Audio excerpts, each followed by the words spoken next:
하루아침에 이룰 수도 있는 것이 시력입니다. 심장만 돌연사하는 게 아니라요. 눈도 돌연사할 수 있어요.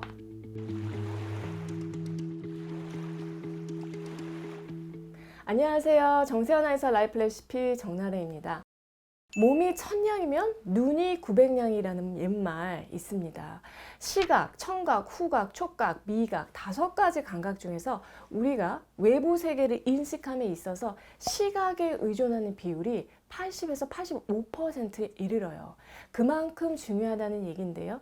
현재 우리나라 시각 장애인은 약 25만 명 정도 된다고 합니다. 시각장애는 보통 선천적인 문제로 많이들 생각하시고 나에게는 생길 일이 없다고 여기는 경우가 대부분이죠. 그런데 선천적인 원인이 아닌 후천적으로 시각 능력에 장애가 생기는 경우가 여러분 몇 퍼센트나 될까요? 놀라지 마세요. 90%입니다.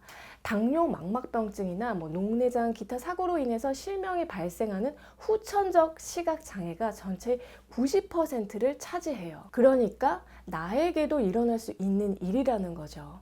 어느 날 갑자기 실명이 된 시각 장애인분들의 경험담을 들어보면요. 대부분 그때 미처 몰랐는데 돌이켜보니까 무심코 지나쳤던 어떤 증상들이 실명 전조 증상이었다라고 하는 걸 들을 수가 있어요. 실명의 원인이 되는 질환은 다양한데 그 중에서도 특히 급격하게 진행이 되어서 전조 증상이 나타났을 때 이거 위험하구나 알아차리고 바로 병원으로 달려가서 치료를 받으면 시력을 충분히 보존할 수 있지만 치료가 조금이라도 늦어지면은 순식간에 실명에 이를 수 있는 질환이 있습니다. 얼마 전에 아이돌 그룹의 한 멤버도 이로 인해서 급하게 수술을 받았다는 기사가 나면서 유명세를 탄 질환인데요. 망막박리라고 해요. 한 번쯤 들어본 분들도 있으실 거고 또 처음 들어본 분들도 있으실 텐데요. 망막은 우리 눈에서 필름 역할을 해주는 곳이에요. 그래서 눈으로 들어온 모든 정보를 모아서 사진으로 만들어주는 곳인데 이런 망막이 안구 내벽으로부터 떨어져 나가서 들뜬 상태를 말합니다. 건강보험심사평가원에서 망막박리 환자 수에 대한 집계를 낸 적이 있었는데요. 2020년 기준으로 망막박리 환자 수는 9만 7천 명, 2010년에 5만 3천 명에 대비해서 10년 동안 무려 82.6%나 급증했어요.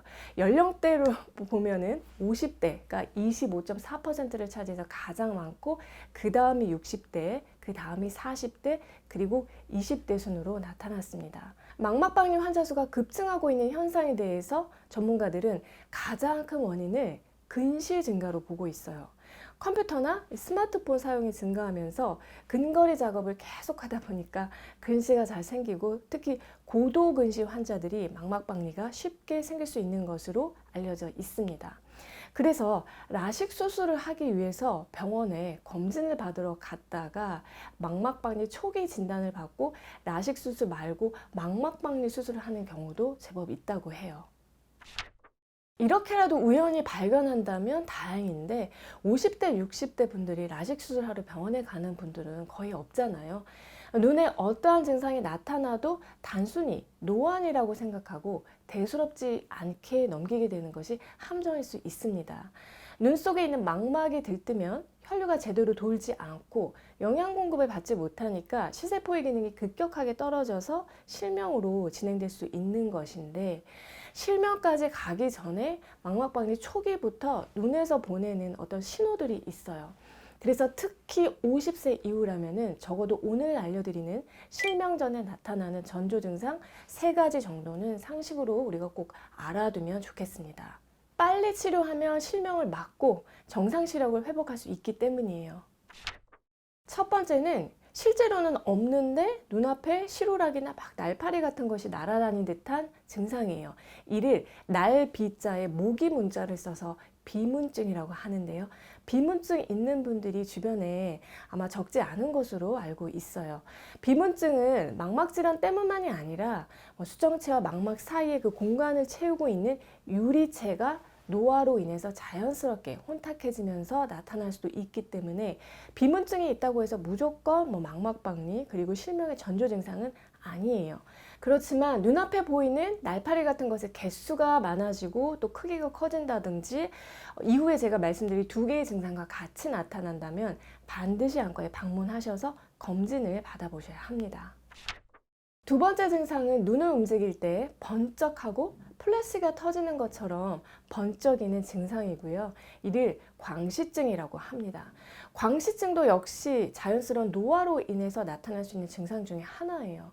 눈의 가장 많은 부분을 차지하면서 망막과 붙어있던 젤리 같은 유리체가 노화가 되면서 물처럼 변하면은 망막에 붙어있던 유리체가 떨어질 수가 있습니다. 유리체가 망막에서 떨어질 때 망막을 끌어당겨서 시세포를 자극하면은 빛이 번쩍하는 광시증이 생기는데 저희 안과 주치의 선생님 말씀으로는 망막이 손상되지만 않는다면은 광시증이 나타나도 이제 시간이 지나면 자연스럽게 사라지기 때문에 크게 걱정은 안 해도 된다고 하셨어요. 그러나 광시증이 그냥 단독으로 나타나는 것이 아니라 비문증과 같이 난다거나 시력저하가 같이 난다거나 하면은 망막박리일 가능성이 크기 때문에 이 경우에는 우리 눈이 보내는 SOS 신호일 수 있습니다. 세 번째 증상은 커튼 시야라고 하는데요. 눈 주변부가 마치 이렇게 커튼을 친 것처럼 가려져서 보이는 증상이에요. 평소에 보이는 것에서 바깥쪽부터 검게 보이면서 시야가 점점점 좁아지고 물체가 일그러져서 보이거나 찌그러진 듯하게 보이게 되는데 이는 망막박리가 초기에서 중기로 좀 더 진행된 후에 나타나는 증상이기 때문에 좀 더 위급한 상황이라고 할 수 있어요. 오늘 내용을 다시 한번 정리하면 실명이 나타나기 전에 눈에 나타나는 전조 증상으로 첫 번째 비문증, 두 번째 광시증, 세 번째 커튼시야 증상을 말씀드렸는데요. 눈앞에 갑자기 떠다니는 물체가 막 많아지고 빛이 번쩍번쩍거리고 또는 무엇이 가리는 것 같은 증상이 느껴질 때는 단순히 눈이 피곤하고 혹은 노안이라고 여겨서 대수롭지 않게 생각하시면 절대 안 돼요. 반드시 안과 전문의 진찰을 받으셔야 합니다.